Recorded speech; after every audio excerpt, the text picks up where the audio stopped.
Innovation is a word that we all love to use, but innovation's hard. We are constantly creating new ideas, new ways of delivering amazing experiences for guests, and our guests are more and more educated. They know what's good work. This collective community coming together, learning from each other is so core to continue to press those boundaries, and that's what Inspire's all about.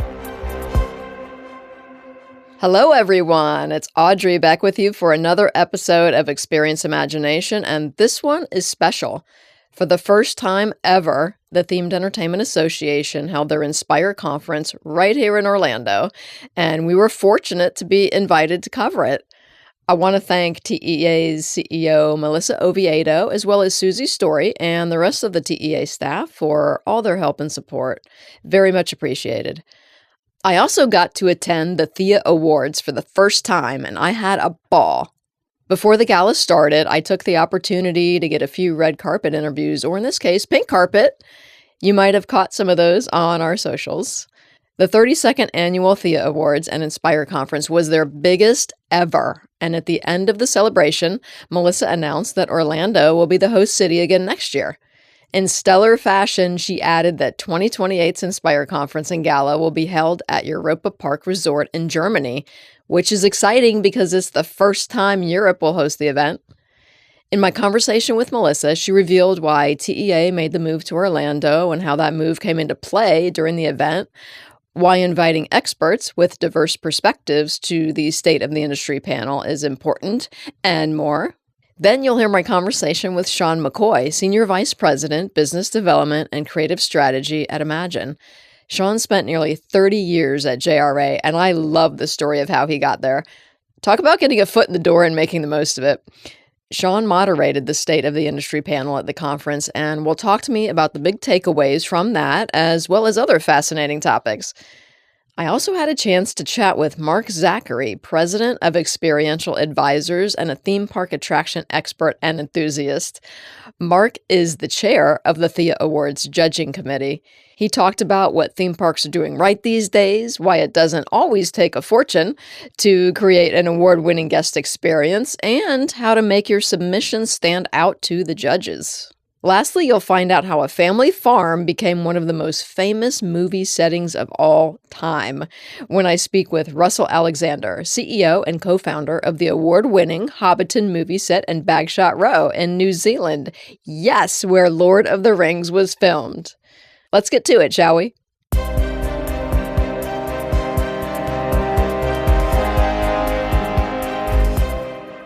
I am here with Melissa Oviedo of TEA. Hey again, Melissa. Hi, how are you, Audrey? I'm good. How are you? We're good. We're on our day 2 of Inspire. Energy's high. The content has been fantastic. So yeah, we're feeling really good. Yeah, a lot of good speakers. So we're going to get to the panel, the State of the Industry panel. But first, I just want to ask about this year in particular. 2026 is the first time that Orlando has hosted the TEA Inspire event. How many years was it in LA, and why did you make the change to Orlando? You know, we're in our 32nd year for the Thea's Gala. And it's always been traditionally hosted in Hollywood or in Anaheim at the Disneyland Hotel. And with the opening of Epic Universe here, which is really a once-in-generation theme park being built here in Orlando, and so much of the vendor and partner community being local, we felt it was only right to look at Orlando as one of our major creative hubs. And what better way than to bring Inspire here and to celebrate some of those projects, not just Epic Universe, but all of the amazing projects that are happening around the world. And with so many organizations here or having offices here and the creative talent that's coming out of the universities, we felt that this would be a good shift to make. Try it out. And you know what? The numbers spoke for itself. We have our biggest Inspire ever, and we're expecting our biggest Thea's Gala ever. Well, that must change the whole energy of the event, really. It does, right? You know, there's a lot of legacy and a lot of nostalgia with LA, and we'll be back in LA in the future for sure. That is where a lot of our roots are. That's where our legacy is. But Orlando also offers that fresh perspective. Well, speaking of inspiring, and you mentioned Epic Universe, they won 4 Thea Awards. They did. And, you know, you had the Inspire the Night event. That was last night. I know when people are listening, this is going to be much later, but in real time last night, there were a lot of people that attended this conference at Inspire the Night. What did you see there? What kind of inspiration do you think that they felt just being in kind of the world's largest classroom for our industry? You know what? We did a couple of really unique things with the Inspire the Night that we've never done before. The first thing we did is we encouraged people to bring their teams, bring their families, bring their kids, because so much of what we do is poured into these projects that we want to not only celebrate with the industry, we want to celebrate with those that support us. And so that was one thing that was really different this year, is this idea of unveiling and having a little magic in the process. The other thing we did that was really interesting was creator chats. We took the Q&A out of the ballroom and put it directly into each of the attractions. In particular, the Monsters Unchained and then the Ministry of Magic. So we were able to put the creators into those experiences, into those cues, and being able to answer questions that the attendees had or their families had about the making of right inside of the experience. And that was something that was really different and really interesting, because they could literally point to the pieces and say, let me take you down this journey with me. So that was really interesting for us as well. Collectively, like I said, Epic Universe won 4 Theas. What does the work that they're doing and the other Thea Award winners that won awards this year and in previous years, what does it underscore about the direction the themed entertainment industry is going? Listen, innovation is a word that we all love to use, but innovation's hard. Emerging technology is hard to do. We are constantly creating new ideas, new ways of delivering amazing experiences for guests, and our guests are more and more educated. They know what's good work. They know what's great work. And so what we're seeing is that this collective community coming together, getting ideas, learning from each other is so core to continue to press those boundaries and keep pushing on innovation and technology. And how you do that is you come together, you collaborate with the best people in the world who know how to get this done, and you make something magical happen. And I think that's what Inspire's all about. Innovation is key in every single one of these. And I think that is the stories we really want to make sure we're telling. So speaking of stories and people with a lot of knowledge, you lined up kind of a power hitters row for your State of the Industry panel. Why did you select the people you did? You know, each of the speakers represents a little bit of a different lens within the industry. We have Paige Thompson with Universal Destinations and Experiences, talking about new ventures and that scope. Allie Rubenstein with Disney. We have Andy Westfall with Hershend, and Jennifer Brown with Lionsgate. Seesaw, of course, with Falcons. Each one offers a very different perspective. Some from the creative design standpoint, running a business. Some about global growth and brand activation and how they look at different markets and what makes them decide on how they move their business there, or what they do, or how they engage with those guests. These are real leaders in our worlds that have the same challenges but the same opportunities. So let's talk about the attendees and the expectations for them. What do you hope that they get out of TEA Inspire? You know, we changed the name of this conference to Inspire just a couple of years ago, and I think that word is really the energy behind this conference. We want you to leave inspired. We want you to leave thinking maybe a little bit different about a problem or maybe a solution, that somebody came to the table and said, hey, this is how I did this. And maybe, just maybe, you can apply it back in your day jobs at home. We want you to feel connected. We want you to feel immersed into this amazing industry that we get to be a part of. And maybe that brings a renewed energy and a renewed inspiration to what's going to be hopefully on this stage in the next 2 to 3 years, because this is really where it starts, and those connections that happen. Yeah, you're right about that. Now, the industry peers giving away the award, is that something new or have you always done that? We've always done it, but this year we really wanted to, again, amplify. In the past, it's been a lot of TEA leadership, which is always wonderful. But what we really wanted to do is bring in our industry leadership. Again, peers celebrating each other is really fundamental. So we were able to create this global stage of global perspectives, telling amazing stories. That's amazing. I can't wait for the gala. Oh boy. We'll see you there. Do you have your, one of the things is lean into the Florida Fabulous theme. So it's colorful, it's vibrant, it's different. Okay. We have a bow tie bar for those gentlemen that come with the black tie. Don't worry, we have you situated.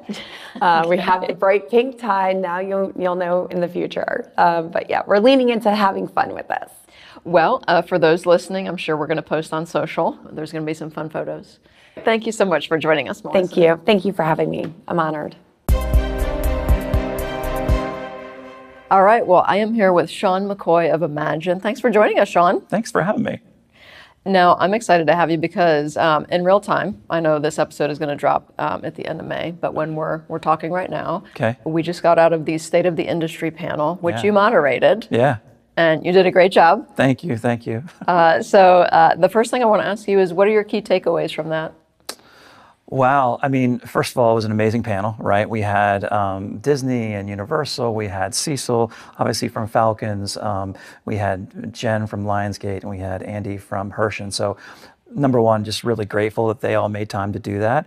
I think that some of the key takeaways is that we're all wrestling with that balance between technology and being more human. Mm-hmm. So I heard a lot of that, right? When we asked Ali from Disney, who was also on the panel, I should mention, is that we talked about the grand scale of some of these major new lands and attractions that they're doing and how you make them more intimate.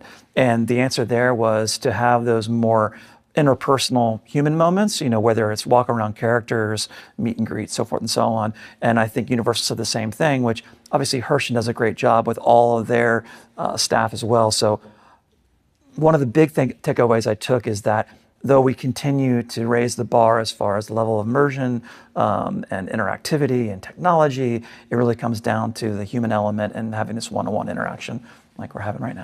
So, yeah. Well, tell us about your background. So I'm from Ohio. I was born near Cincinnati, graduated from college and became a banker of all things. Long story a little longer, I reached out to someone who said, hey, let me help you. Like, what do you want to do? And I'm like, I don't know what I want to do. I was a young kid. I'm like, I want to be around creative people. I want to be something different every day. And again, I'm from Cincinnati, Ohio. And he's like, oh, you got to go talk to Jack Rouse. So I went and talked to Jack Rouse, who, as we probably know, was the founder of Jack Rouse Associates, or JRA, in the early 90s, and interviewed with them in April of '94. And I'm like, that's what I want to do. And at that time, they were forming a new company that didn't form until November. So I just waited. I didn't take any more interviews. I'm like, this is what I want to do the rest of my life. And I waited, and I was there about 29 years. Again, doing business development and creative strategy. And then Tom, who's the owner of Imagine, where I am now, formerly Imagine Exhibitions, he and I were friends for a long time.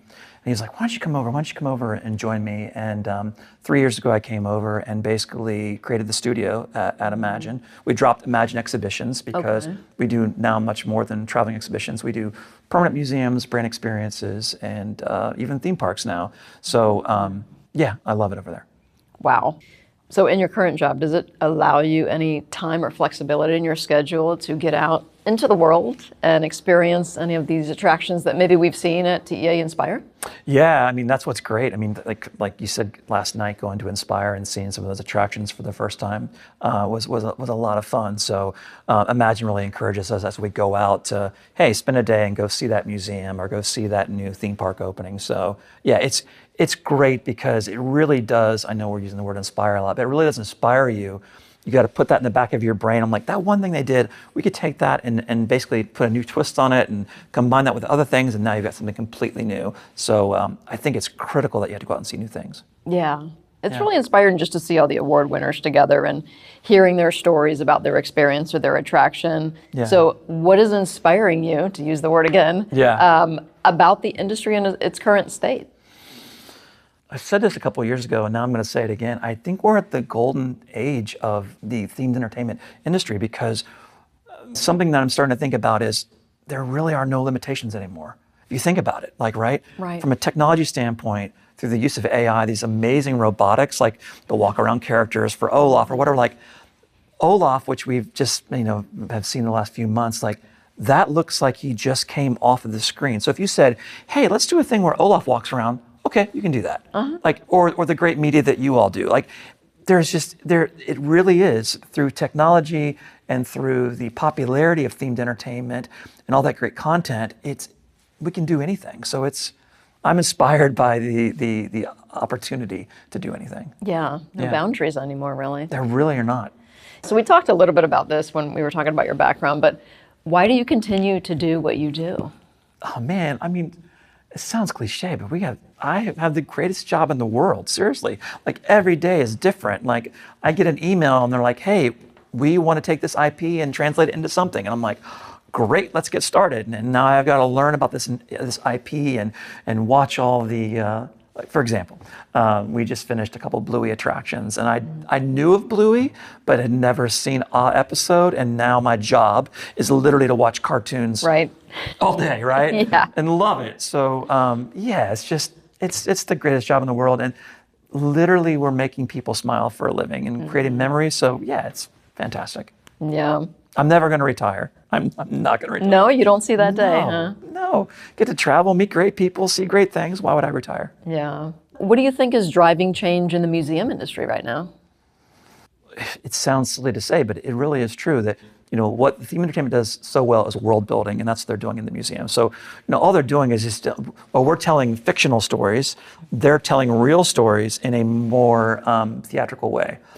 For example, we are working on a new museum for the philosopher and author Ayn Rand, which is very, well above my intellectual pay grade.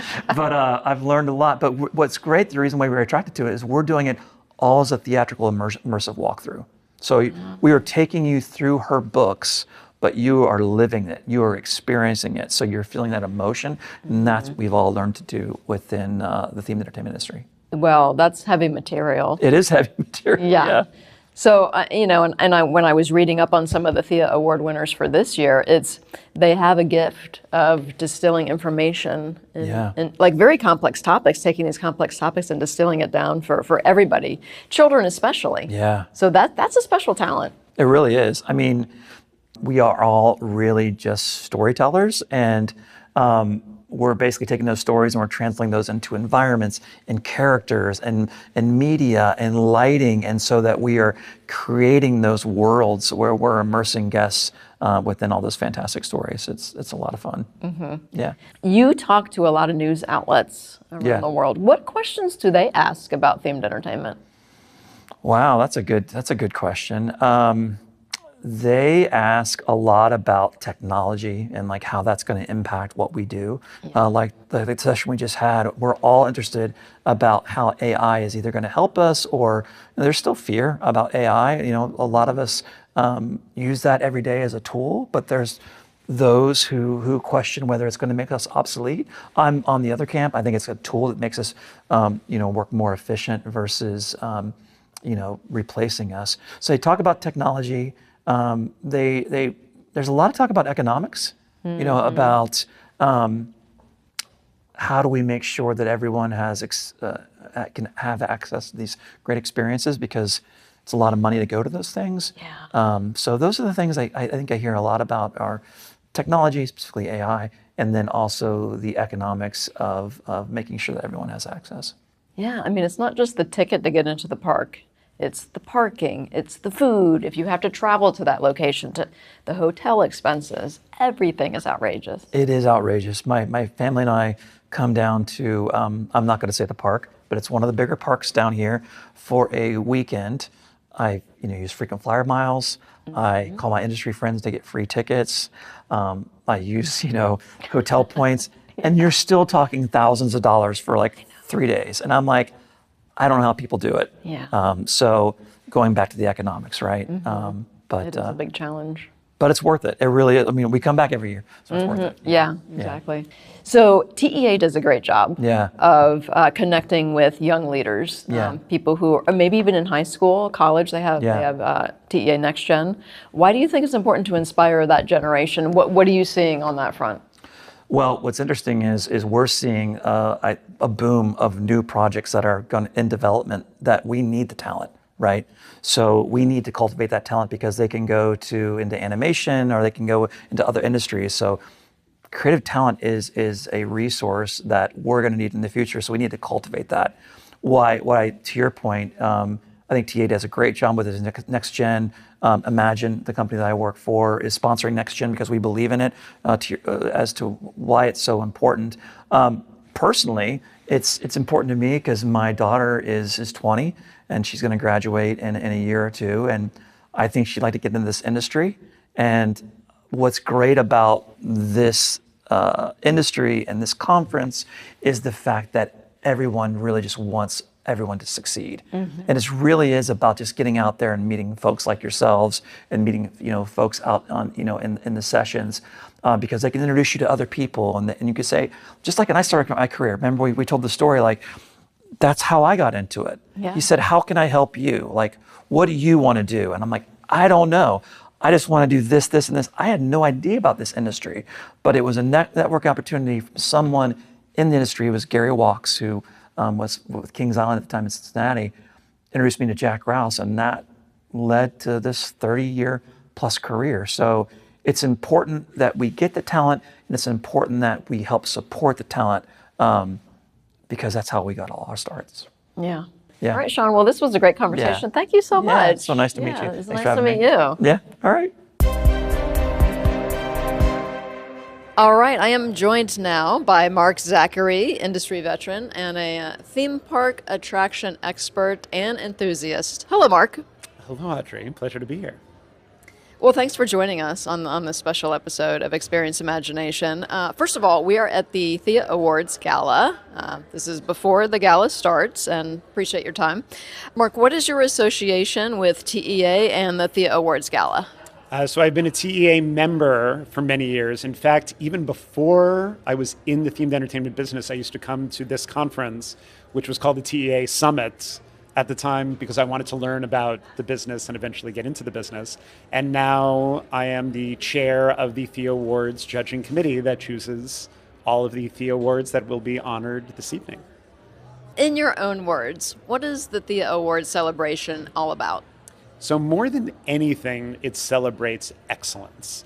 And there are many wonderful attractions that open each year, but we're really looking for something that is extraordinary, that raises the bar, that is innovative, that has an incredible guest experience. It doesn't have to be doing something new, but anytime that we see something that's really taking this industry and the guest experience forward, that is certainly part of the calculation as we try to figure out really what should receive a Thea Award this year.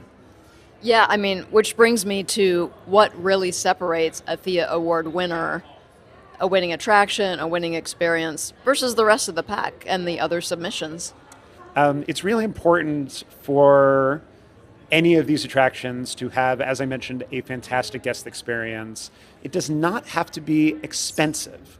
I mean, this year, for example, Epic Universe, which is a multi-billion-dollar theme park, as publicly reported, won some awards, but also there were attractions that were probably in the hundreds of thousands of dollars or less this year that were really just beautifully crafted and were experiences that made people want to tell their friends, want to go back, felt good about it, created memories for them. So we all try to visit as many attractions as we can and make sure, even if it's in a remote place, to have somebody else visit the attractions whose opinion we trust, to make sure that this is really as good an experience as we believe it to be. Yeah, that's right. You talked about innovation. That can mean a lot of different things to different people. How would you describe innovation specifically as it relates to Thea Awards? So sometimes it's technical innovation, and certainly technology is progressing at an incredibly rapid pace. But also sometimes it's storytelling. Sometimes it's just something new for the guest experience. I mean, I'll give one example. The award I'm presenting this evening is for the Kochikame Museum, which is in Kamiari, a district of Tokyo in Japan. And people have flocked to this area of Japan for years, fans of this manga that takes place in Kamiari. And Nomura and the owners of the property had the idea of creating essentially an extension to the story. That is not just a museum, but the idea is that they rebuilt what they call a police box, a small police station where it takes place. And the backstory is that the lead character actually, while his boss was away, made a museum honoring himself because he's kind of a mischievous guy. And that's what we're there to see. So the fact that they turned the whole idea of a museum on its head and made it feel like we're seeing something secret that was not ever supposed to happen was just so delightful and wonderful. It was part of what made us honor it. Also, the architecture is so extraordinary that when you look at it from the outside, it actually looks like a manga comic strip. So that's just one example of how clever so many of these attractions are that we're honoring tonight. I think that's a key word, clever. All right, so submissions for the 2027 TEA Awards are open now. So do you have any advice for a team who's entering for the first time? So on the THEA portal, it has all the information around submissions. I would recommend to start thinking about it early. We often get a lot of submissions coming in the last week. And so it's great to be able to get them in early so we're also able to review them. And if there are additional materials that we need, there's time to create them. Really, one of the most important things is the video.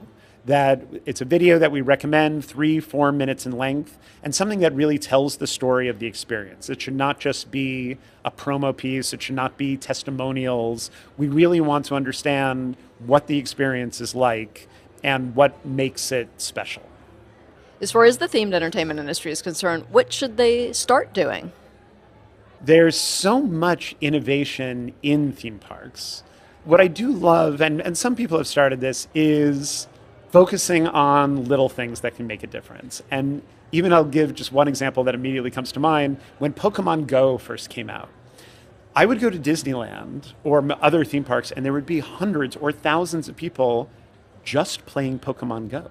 That we have these attractions that cost millions, tens of millions, sometimes hundreds of millions of dollars, but people were having a great time just going around and playing this little game. So I think there's an opportunity sometimes to look at the infrastructure to create experiences that don't necessarily cost a lot of money, but can really be fun for the guests, especially ones who've been many times. Oh, yeah, 100%.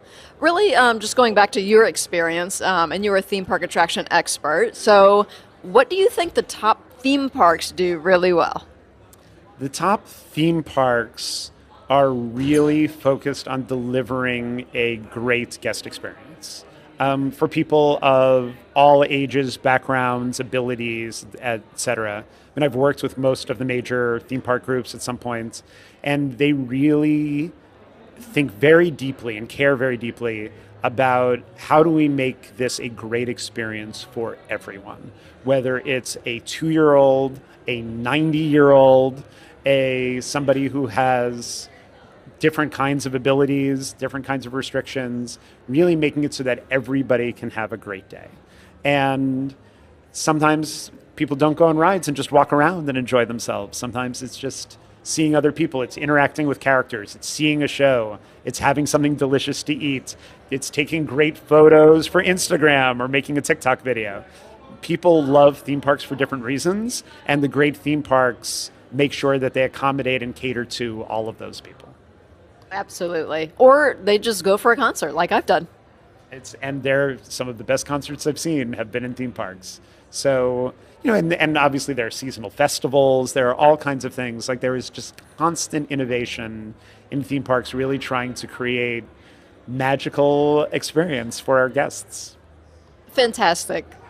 I love this interview, Marc. I hope you had a good time. I'm going to let you get back to the party. Thank you. Enjoy the night. Thank you for having me.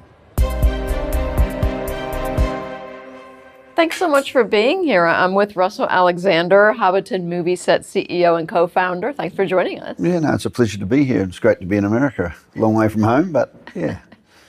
Well, congratulations on your win. Yeah, no, we're very humbled by that, and and to get some global recognition is it's just fantastic.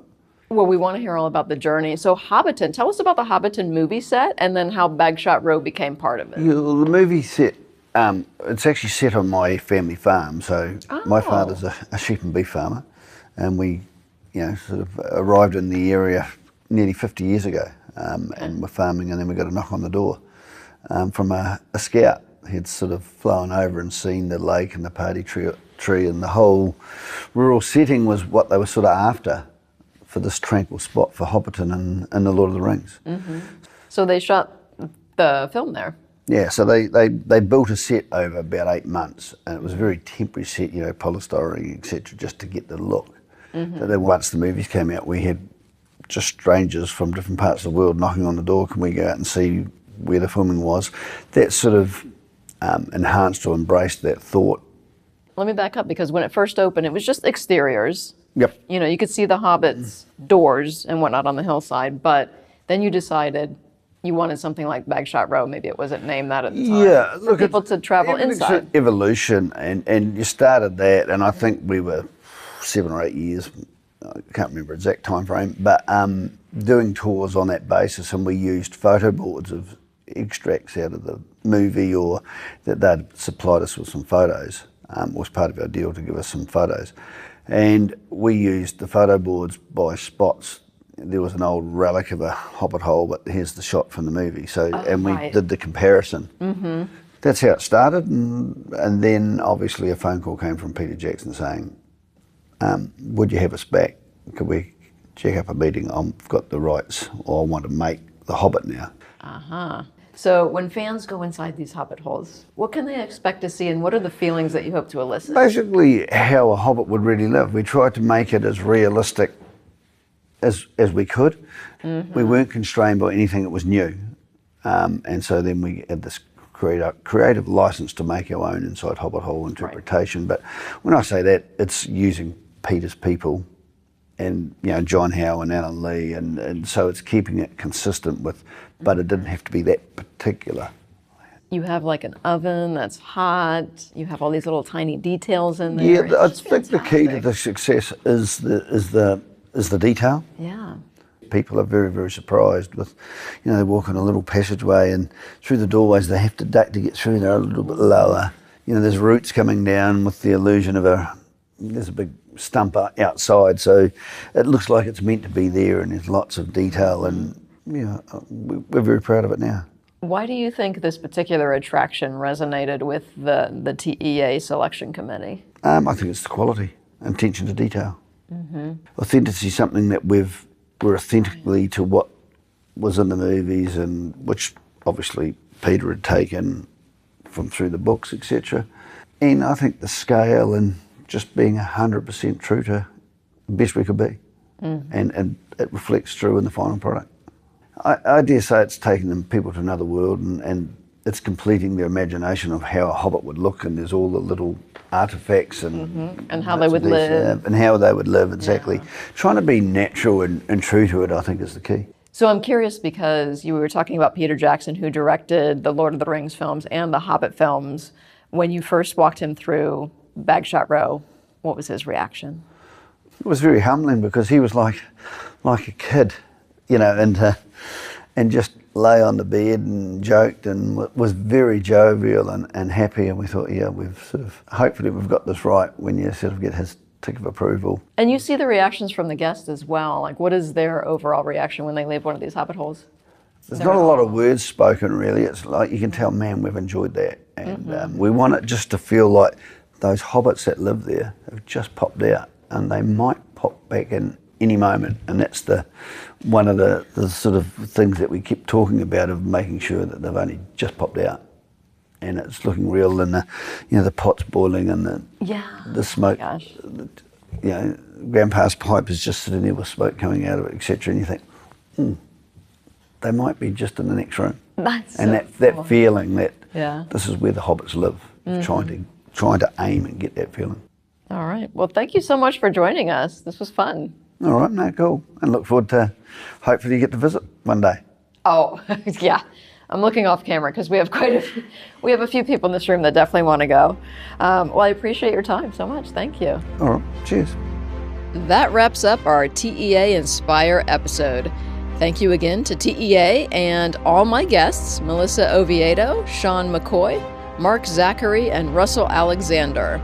And thanks to everyone who stopped to talk to me on the pink carpet. Thanks for listening, everyone, and we'll be back soon with an all-new episode. Thank you for listening to Experience Imagination, a Falcon's Creative Group production.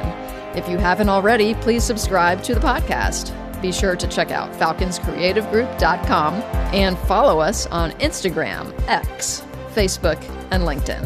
If you have ideas for future episodes or just want to drop us a message, send an email to podcast@falconscreativegroup.com.